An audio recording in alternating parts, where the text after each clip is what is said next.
Hello, I'm Steve. A little about myself. I'm a retired law enforcement officer with 20 years of service. I began my career in the jail, worked the road, and became an investigator. During my career, my training consisted of everything from SWAT to becoming a state certified crime scene technician. I've investigated crimes from thefts to homicides. After retiring and becoming aware of true crime and web sleuths, I started my channel for web sleuths to better understand the perspectives of law enforcement. Not only do we cover true crime, I go out into the field and assist families who have lost loved ones to homicide and their cases are considered cold. Join me as we look and bring attention to these critical cases.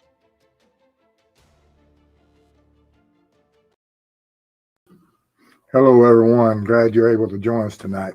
For anyone that's joining us for the first time, and we thank you for being here. And in chat, of course, we always ask everybody to be respectful of families, mods, and each other. And we'll have a presentation after which, during which Mrs. Steve will be marking the questions and things, and I'll get to those at the end of the presentation. And just want to thank everybody for being here tonight.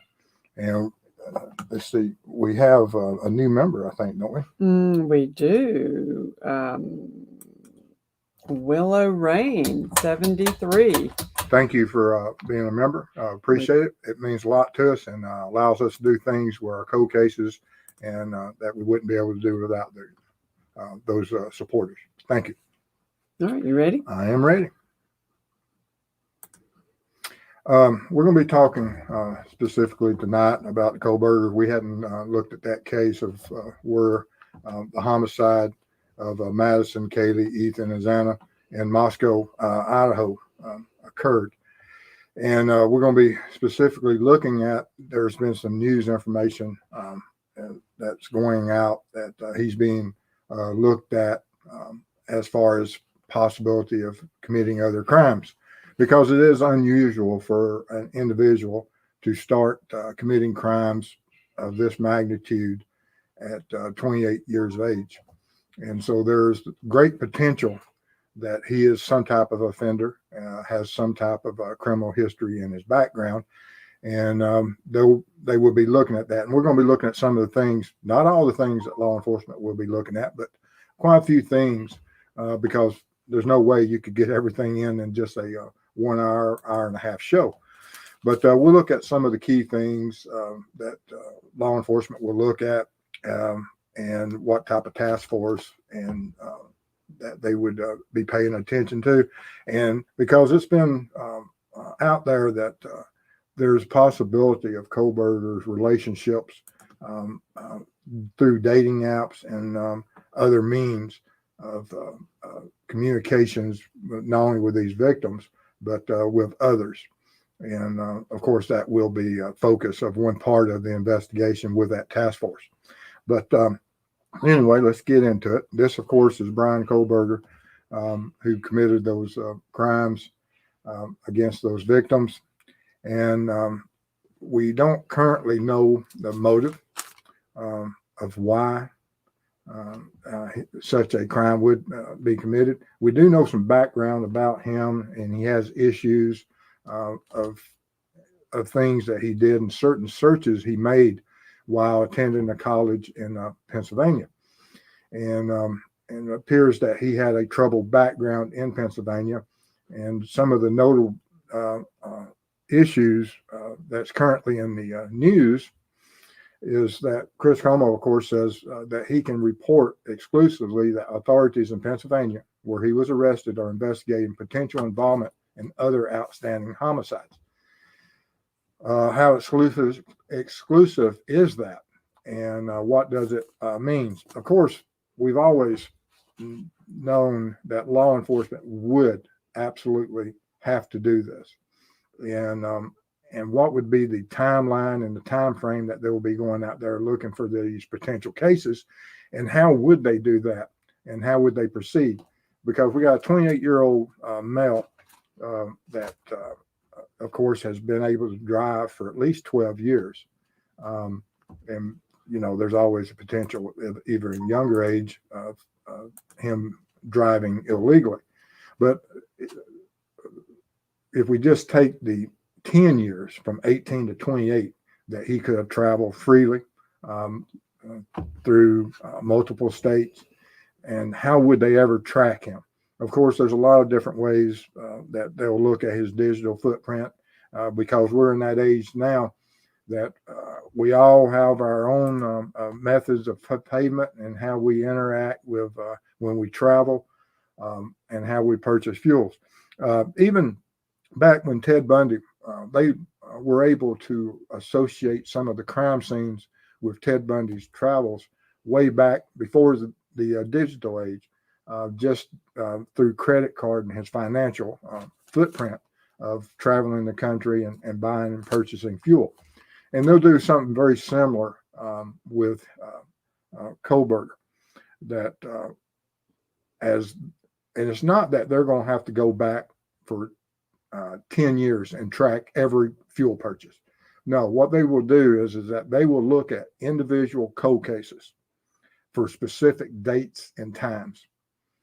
And on those specific dates and times, there's far more to it than just looking at the of those dates and that we have it unsolved. But they'll be looking at certain things. What does the crime scene? Are there any similarities? Was there any similarities as far as what weapons was used? Was there a timeline that is similar to what happened in Idaho? And they'll look at the victimology.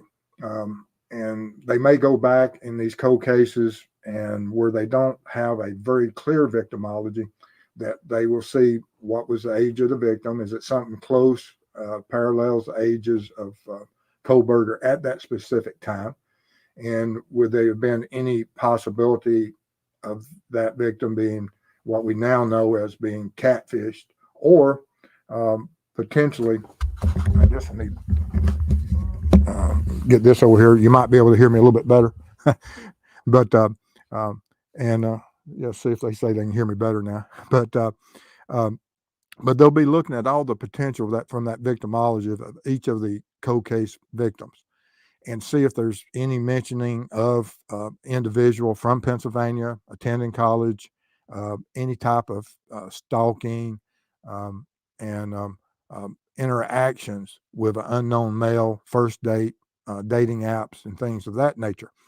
And it will have a great impact that when they do find certain cases, those are the times that they will go back and look at that financial background, and also not only the financial of where Kohberger was within driving distance and possibility that could be able to make that travel. And it just doesn't have to be Pennsylvania. It can be surrounding states. It can be anywhere that he traveled, that they may look at those financial of when he was in school, what school was he attending during that time period, what was his class schedule, and they'll start creating lists. And within those lists, they will be able to either include or exclude certain cases. But when they have a case that's included, then that's when they'll start going into more of the financial, start looking at possibility of where he was living, even his devices, his phone, and see if they have anything. Because we know from this last crime certain characteristics about what Kohberger has evolved into, and what measures he took during his latest crime. You know, there was a certain amount of planning, and from one of the studies that he did that earlier course that he took in Pennsylvania, he of course reached out and was trying to communicate with criminals and doing that survey of how they committed certain crimes and what was their MO, and did they ever have anyone that assisted them, and what was certain questions and through that survey that he was, it appears, trying to build a perfect crime plan, a perfect MO of how he could act out certain crimes. And and that would be argued and debated all the way through the trials of what that survey meant. And we should probably see that in the upcoming court cases because it's extremely interesting. But we know that during this one case of Moscow, that he, in the affidavit, it stated about him going there at least 12 times, and that during the night of the crimes of the homicides occurring, he deactivated his phone, and there were certain after crime movement of where he went and how he, approached the totality of committing this crime. And law enforcement will look at that also in these other crimes if they find anything that can be included and try to match all that data and see where it leads. Because, from the timeline of him wanting to work, what he did in Moscow was extremely late at night. And he wanted to go into an occupied residence in those early morning hours, which is extremely high risk. And there is certain dangers whenever you do go into a residence that unless you've been in there before, you don't know if they have animals, you don't know of their alarm systems, you don't know if they have visitors.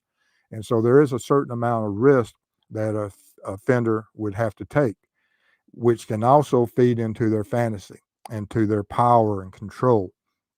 Because he did take certain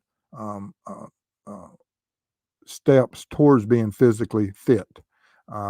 He was noted for his athletic ability and some of the training that he took. Plus, with Moscow, of course, he purchased a knife, and of course, which led to his demise of being caught. Which I think he would have probably been caught even without the knife DNA, but due to the fantastic job that law enforcement did in Idaho through tracking that vehicle and able to narrow a suspect's vehicle down, which is absolutely outstanding. But as we look at this planning things, and they'll look at those because this planning of taking 12 visits, that's something that stands out, that they would look at other crimes and they would look at those Wi-Fi's for the last 10 years and see who else, that if these other individuals, that their environment, that he had passed by residences or had stalked them or communicated with them through devices or phones or apps and things of his digital footprint, which will assist law enforcement. And this isn't something that will be able to be done overnight. This may take a year or two as they work up and try to link all these cases. It's great to look at what we see on CSI and think that, law enforcement can do this in an hour. No, it's going to take them. Of course, they've got his devices now, but they're going to have to look back and check with whatever type of accounts, subpoena them, get warrants, whatever it takes through the courts. That if they do find something that's similar, possibility, it has some MO that is similar to what happened in Idaho, then of course they'll proceed and acquire whatever paperwork through the courts is necessary to try to make those links. And are there other cases out there? There were similar cases even to the west of where Idaho happened of other victims that were attacked at night during those early morning hours. And will they look at them closely? And I'm sure they have, and I'm sure they will even more so than what we as the public would ever think about. And then we on the MO, it's extremely important that we have him captured at least from this one crime of where there was 4 victims. We have a much clearer understanding of what methods that he as an offender had evolved into. And if he has past victims, that offenders learn as they make mistakes. And did he make other mistakes, and was he involved in other crimes? We currently don't know, but if he is, they will be looking at these methods that he used in um, Idaho and see what the steps were taken. They'll look at how the crime was committed. And of course, they'll be looking for all the similar MO at multiple scenes, all the crime scenes of those. And because the MO that is a learning process, and they do evolve. These offenders do evolve. They learn what mistakes they made. Some of them evolve to a different type of weapon. Some of them may originally start with just a simple, some type of blunt force weapon, then go to a knife, and eventually may even evolve to firearms.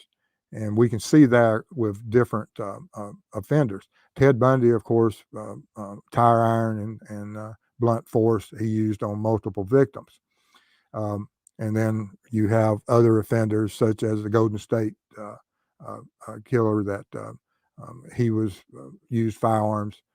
And then you had BTK, who was across the board from strangulation to firearms, but for control. But it's absolutely amazing how these people evolve in their uh, evolution of their criminal history and evolving into the monster that they become when they're finally caught and we get to look back at their criminal background. But all the MO is simply for one purpose of how they can go in, commit a crime, and it allows their escape and conceals their identity. Because at the end of the day, that's what they don't want to be caught. Everything they do from the time that they start planning these crimes is not to get caught.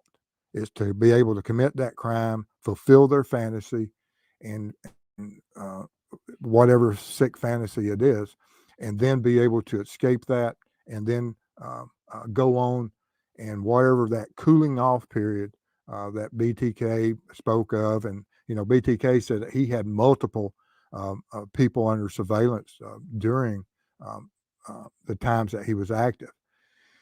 And of course, the FBI and everything through their studies and have looked at the cooling off periods and when do they become active again and what are those triggers, because some serial offenders have whatever reason. It could be some type of stress, or it can be whatever hits them that motivates them to go from that cooling off period back to stalking and fulfilling their fantasy again.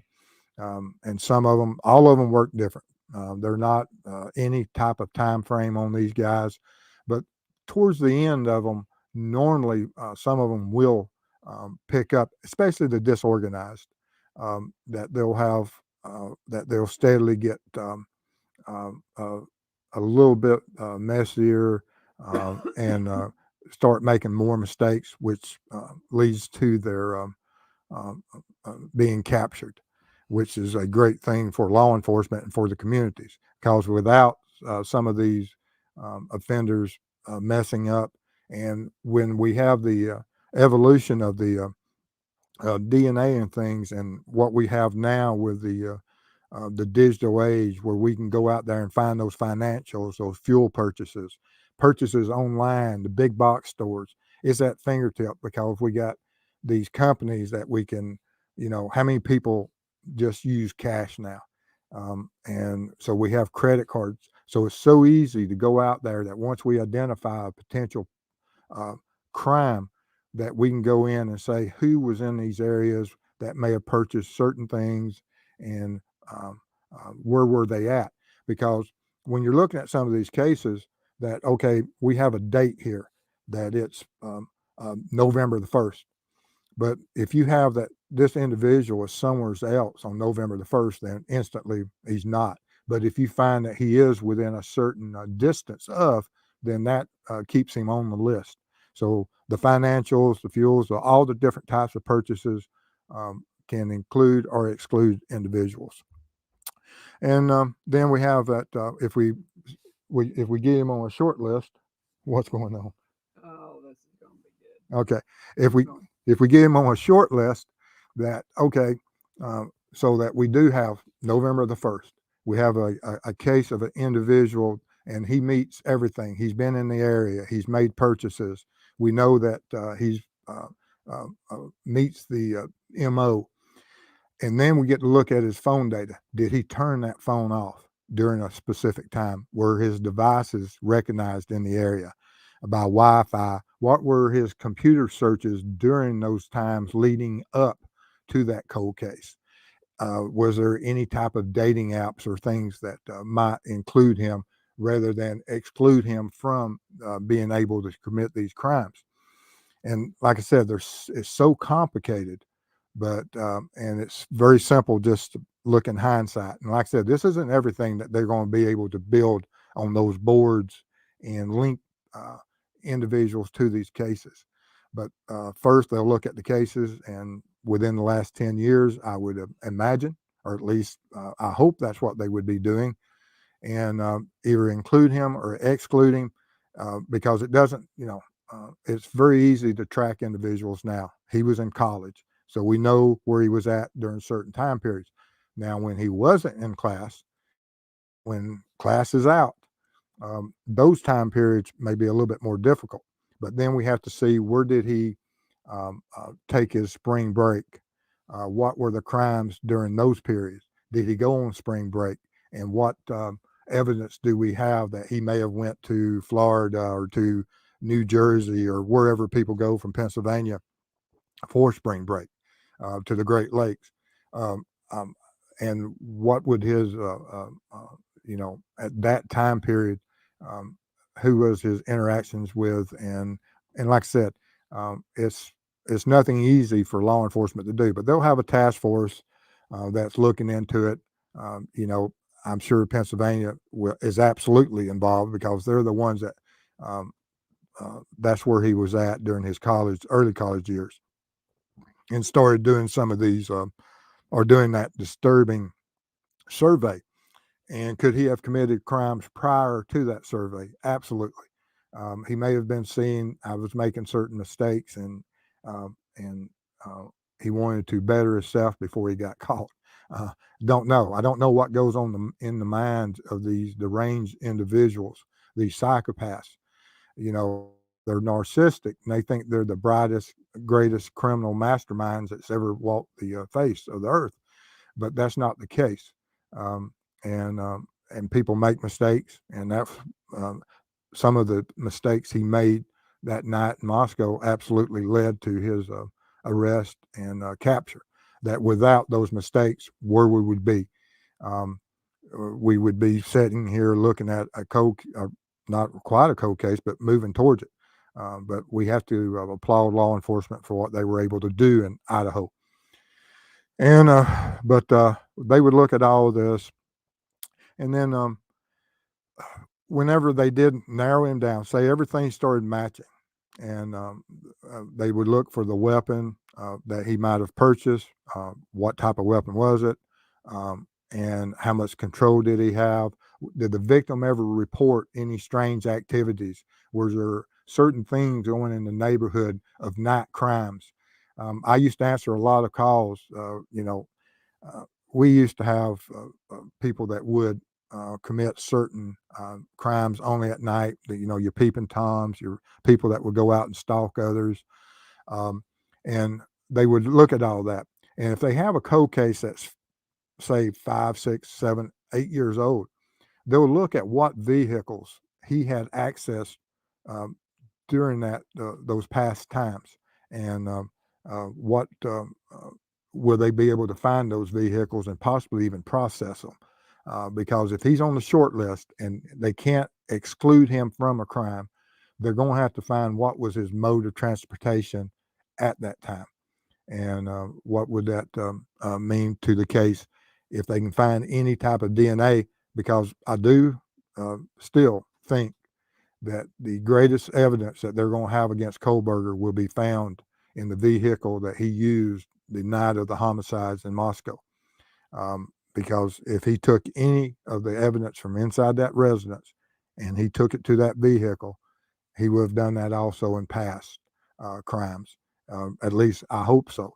And but they would have to go out there and try to find those other vehicles and hope for that, what everyone wants now, and that's that DNA. Because, like I said, that's what got him this time.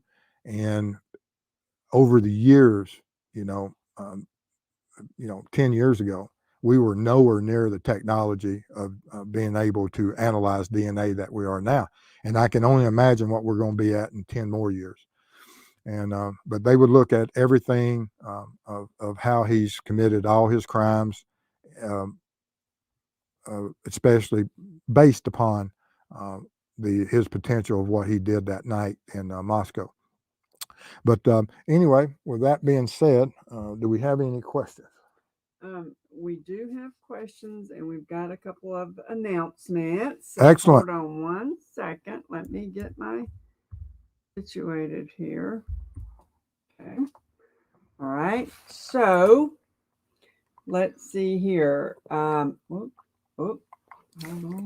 Okay, here we go. All right, we got some blue lights coming up. Thank you. Single mom gifted a membership.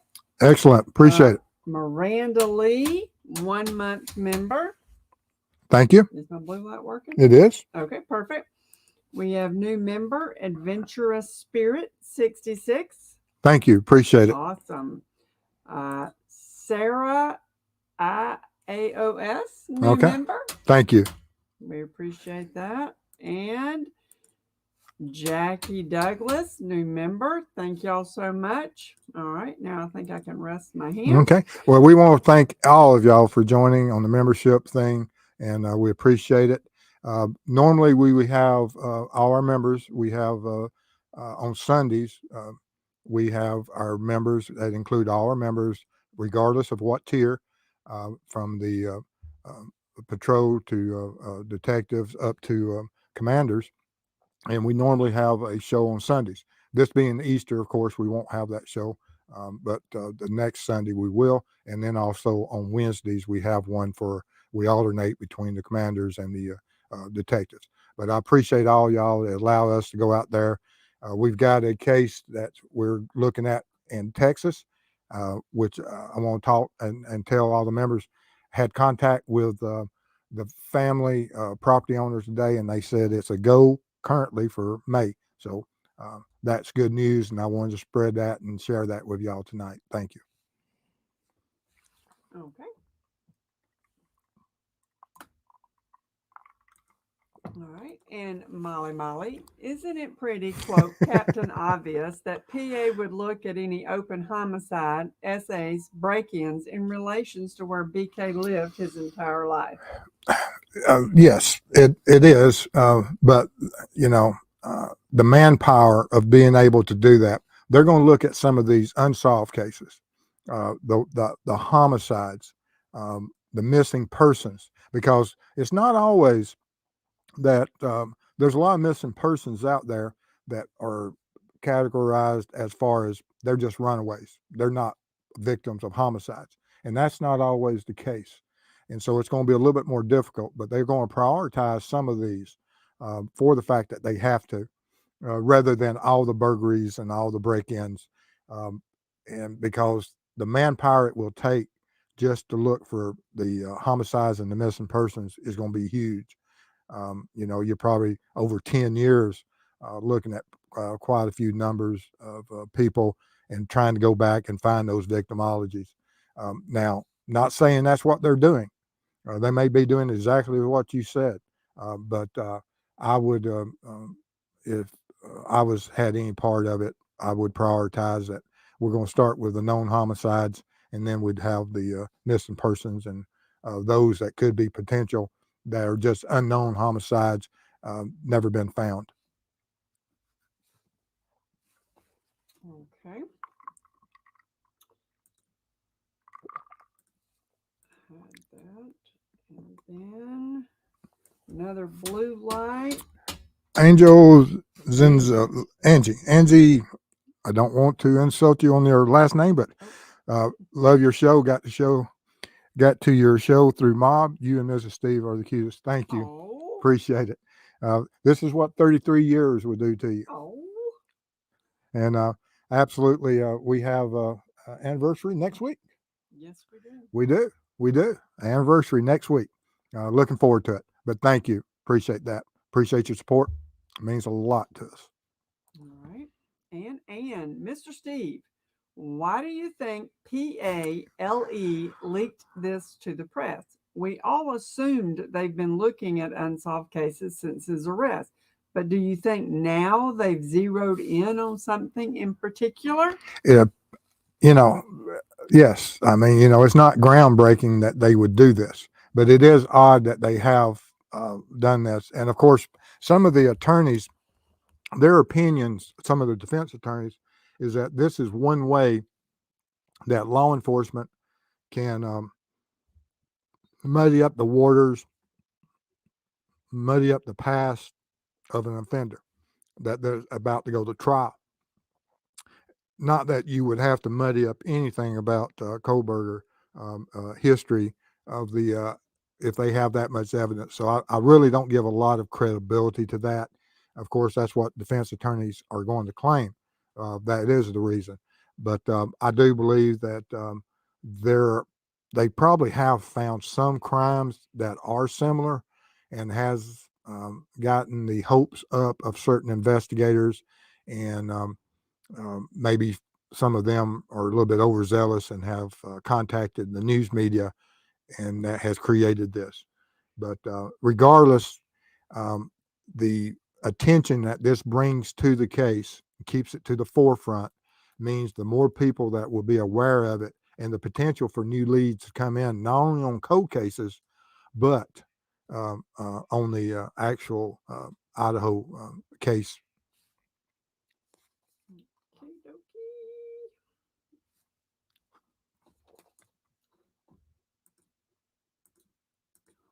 And Tracy Dane, will demolition of the house affect the case? Jury would not be able to go in and see for themselves. Yeah, it is something that is. I hope that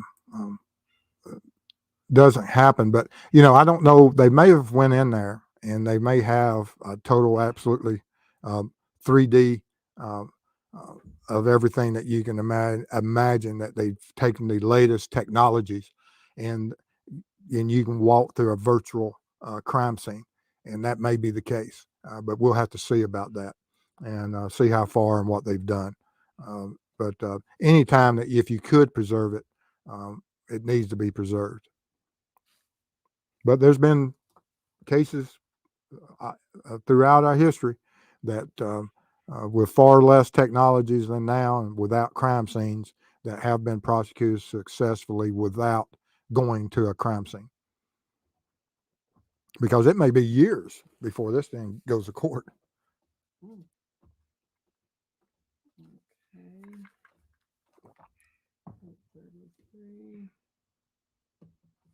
Okay. Okay. And let's see here. That's Tracy. In SP 74, Steve, do you think he will ever want to discuss the murders like BTK? I hope, that's going to be left up a lot to the families. That if there's a plea deal that can be reached, and if whatever the families agreed to, and I would never argue against what the families, if the family says, hey, if he will step forward and say certain things, then we'll let him plead out to a lesser, whatever his penalty would be. But if they say no, we want the ultimate, then of course I can't argue with that. And with the ultimate, he has no incentives to ever speak and tell the tale of what went on. BTK did, and that was part of the agreement. Now, would they? But we also see with the Golden State killer that he didn't. He just pled guilty and went back to his cell with no one the wiser for what was said and what had happened. And so I wouldn't. I don't agree with that type of that. If you're going to accept some type of deal, that yes, you need to be able to speak and of all elements of the crime. And SP 74, can Mrs. Steve let us know what she thinks of women who write love letters to murderers from Morning Watch, and I am going to say in the public that it's probably wise for me to keep my mouth shut. She agreed with the bat crazy, but she put some other words There in. was, yeah. She put So other words, we're just going to leave it at that and go for it. but Okay. but I did ask her that today. Yeah, that's not good.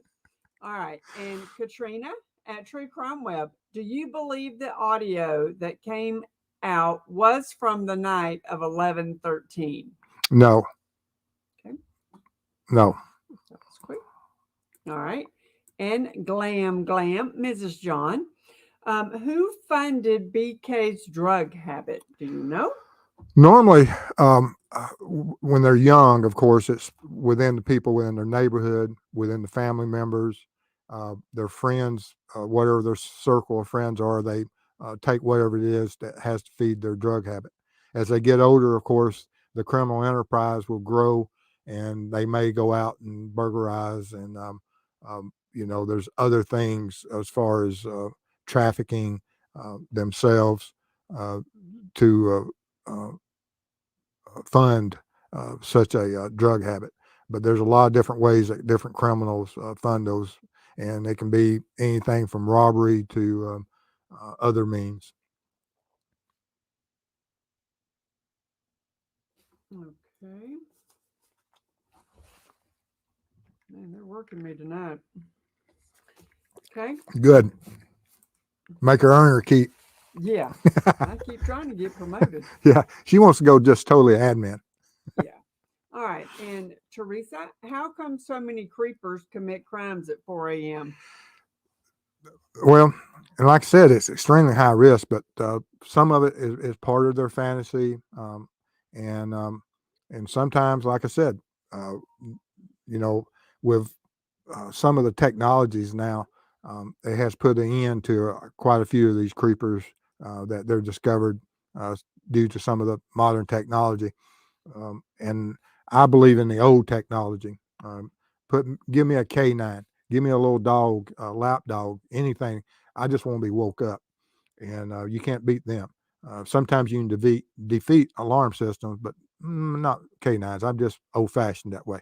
But whatever feeds certain of these criminals, it is part of their fantasy that they're able to go in there and do it during those hours, and it feeds them whatever their, like I said, part of their fantasy of being able to enter a home and absolutely control their victims, and it's sick. Okay. My goodness. All right.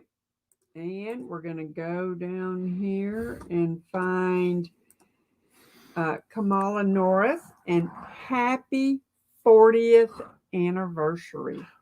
Oh, You can read it. I'm a Mrs. Steve also. We're our 40th coming very soon. Enjoyed watching y'all together and appreciate your work. Yeah, your work. Thank you. Appreciate your support. Means a lot to us. That is And awesome. I'm happy 40th. 40th. 40th. 40th. Uh, That's a bunch. It Usually is. 33, ain't it? It is. All right, let's see here. And from Katrina, when are you going to investigate Amber Crumb? Like I said, I got notice today that we will be going in May. I notified them. I get back with them 2 weeks prior, and so we'll be going. I spoke to Larry about an hour ago. Larry Crum, who is the father of Amber Crum, who in 1992, his 2-year-old daughter was um, reported abducted, and she's been missing ever since. So we're going to be going out to Texas first part of May. Everything's on schedule right now. This is the third date that we've set, so hopefully everything will stay on schedule. So if everything goes to plan, I'll contact you, Chris. We'll contact the scientists, contact Larry, property owners.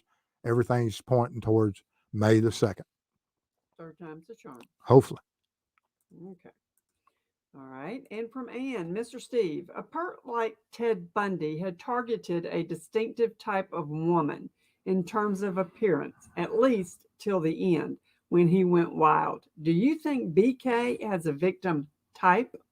Absolutely. In his mind. Absolutely. I do. But can that evolve? Yes. And hopefully we will understand that. Now, if they find other crimes of other victims, then we may be able to recognize what that distinctive type of female is.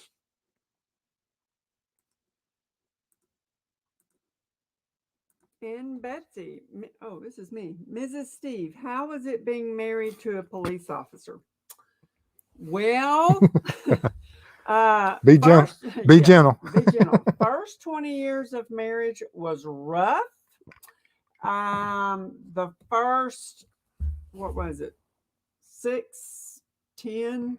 When he became CSI was a little less stressful, but in some ways more. Yeah. It depends on what their call was. Yeah. So that's all I'm Yeah. going to go there. Yeah. So it was 20 years was stressful, but we survived. We did.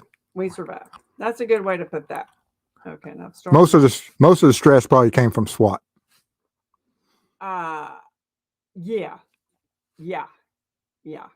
I mean, it wasn't when you were at the scenes and I knew where you were because I had to deliver food, clothes, whatever.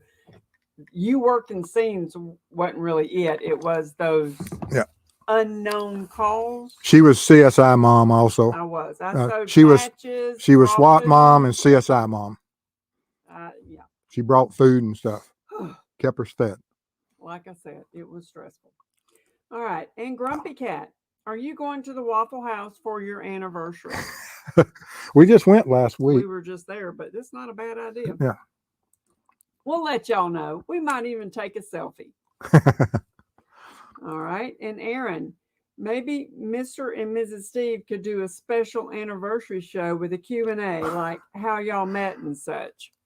That'd be a short show, wouldn't it? No, that was, it was through law enforcement. Yeah, it was.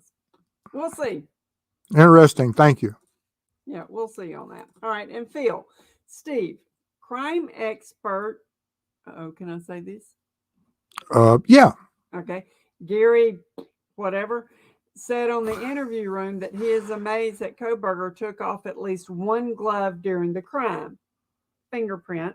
Do you agree he chose to remove his glove? I don't know. And whatever type of evidence they have, is it possible? Could it have been pulled off? Absolutely. So there's so many different ways that gloves can be removed. And what does it mean? I have no idea. Okay, so now you got to hang on for me to do a little bit here. Oh, and okay, let's see here. Appreciate everybody staying with us tonight and all the questions and stuff. It means a lot, and I hope we get all of you. We may miss a few. We got quite a few in chat tonight. All right, we got another couple here. All Okay. right, and Sophia, do you think BK was a DoorDash deliverer? I don't think so. That's interesting. But when it originally came out that they had interviewed him, the driver, and I think that would, I know there's some people saying that is possible, and but I didn't take it at the time of the arrest because I think that would have been something they would have included in the affidavit, that he was at the scene, he was the DoorDash driver, he had made a delivery, he had seen whoever possibly and waited.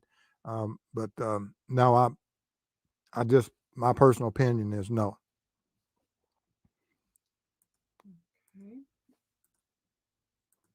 And Mrs. Steve, was it love at first sight, or did Mr. Steve have to pursue you, since I imagine you had any number of admiring suitors? Well, that's sweet on the last part, which was a no. I had said I wasn't interested because I had just started a career at a company. Did you pursue me? Not really. No, you pursued me. I think it was the roses that did it. Oh yeah, I'm a romantic. Oh yeah, that was it though. That was the absolute last romantic thing he ever did. But anyway, so there you go. All right, and Dave, how is it going now that Mr. Steve is always home? Well, What- that has started changing as we've gone out, and I've started, Drastically. and that's something that we never knew that was going to occur when we started this channel.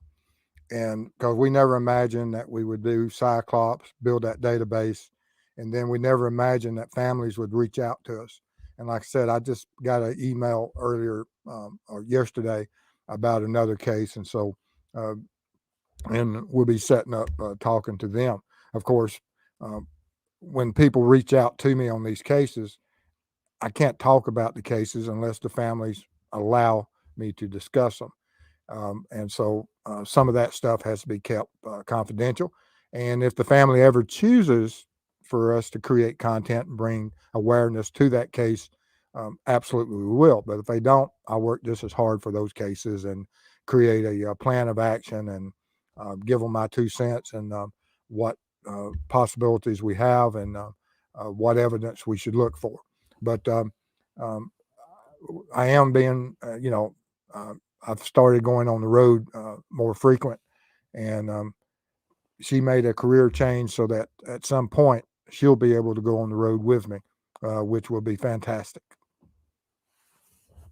Taking a little longer than we anticipated. Let's see here. All right. So, okay, that's that one. And Dandy, Betsy, I hope you're able to join soon. Yep. Betsy's having some technical difficulties. Okay. All right. Appreciate your support. We sure do. All right. And Angie. Oh, my. That's so sweet. Anniversary dinner on me. Congrats. Thank you so much.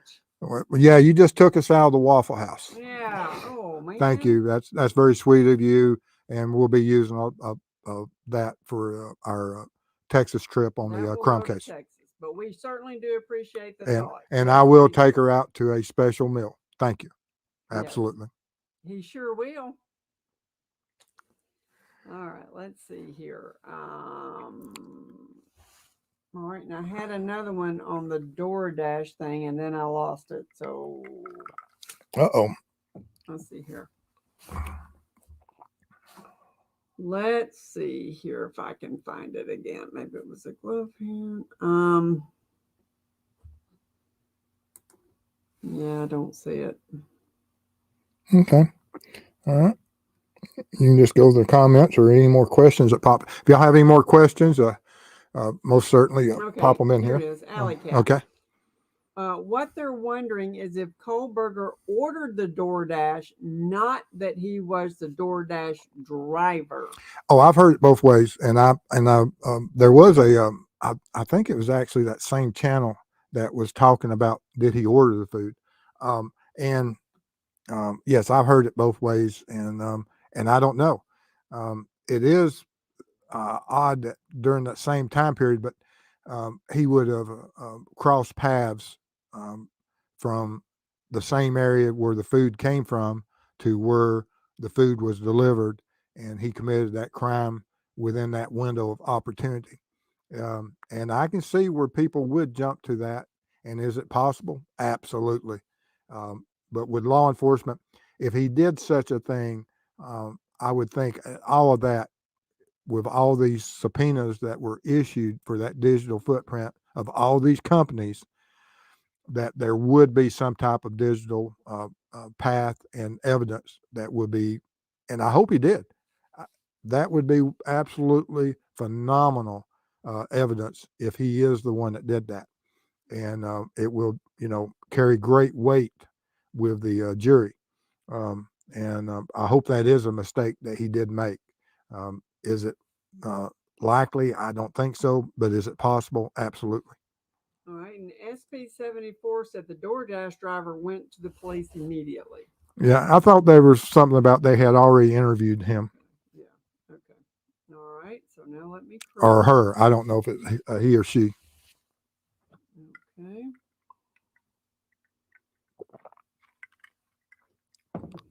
Let's see here.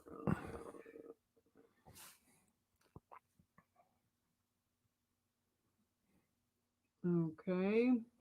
Make sure you drop us a like while I am Yep. cruising here. Yep. If you absolutely, if you like the presentation tonight, Mhm. absolutely give us a thumbs up, share it, and subscribe. And we appreciate it. It means a lot to us in so many different ways.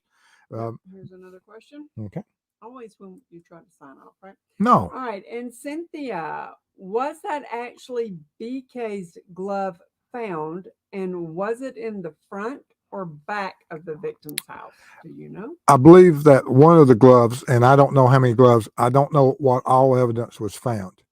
But one of the gloves that was found out by one of the YouTubers, um, I think it's been speculated it was dropped by some of the CSI people. Um, and now that doesn't mean that there's not other gloves and other evidence that was found, because they made mention of uh, in the recovery during some of the search warrants of a certain type of glove.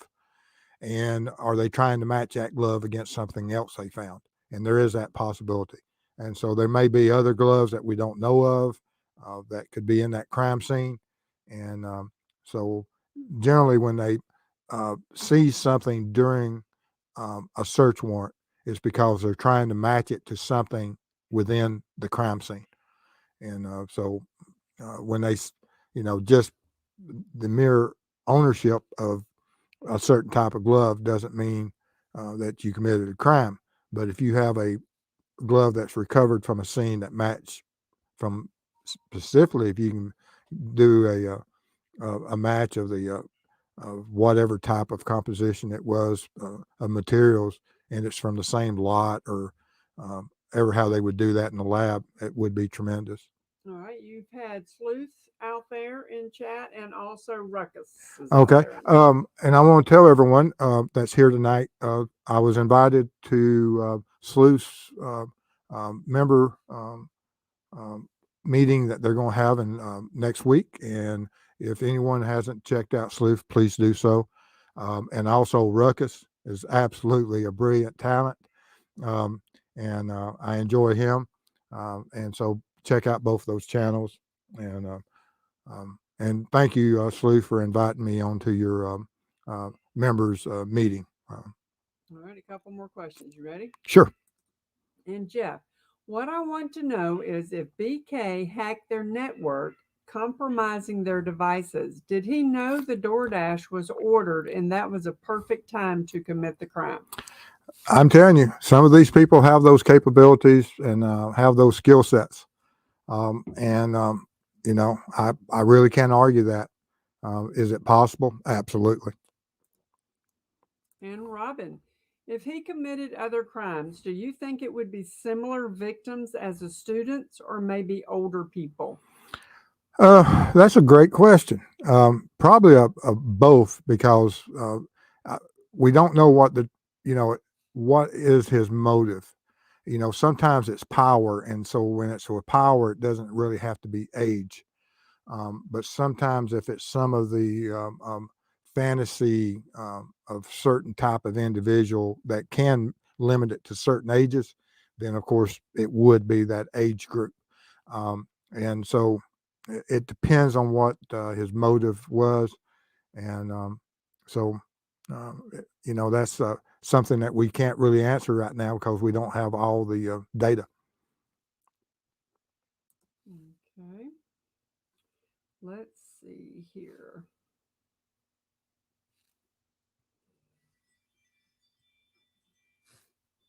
All right. You're good. All right. But anyway, I want to thank everybody for being here tonight. Our schedule is we'll have a show Saturday night. And we'll, of course, have that show. And then Sunday for Easter, we won't have our members show. And then we won't do the morning watch either on Easter night or Monday morning. But we most certainly want to thank everyone that came in tonight. And y'all stay safe out there, and we'll see y'all Saturday night, guys. All right. And Alley Cat, if you want to send that to Steve, Steve at truecrimeweb.com, he'll take a look at that for you. Absolutely. All right, guys. Thank y'all. Thank you, Mods. Couldn't do it without you. Stay safe out there. Love you.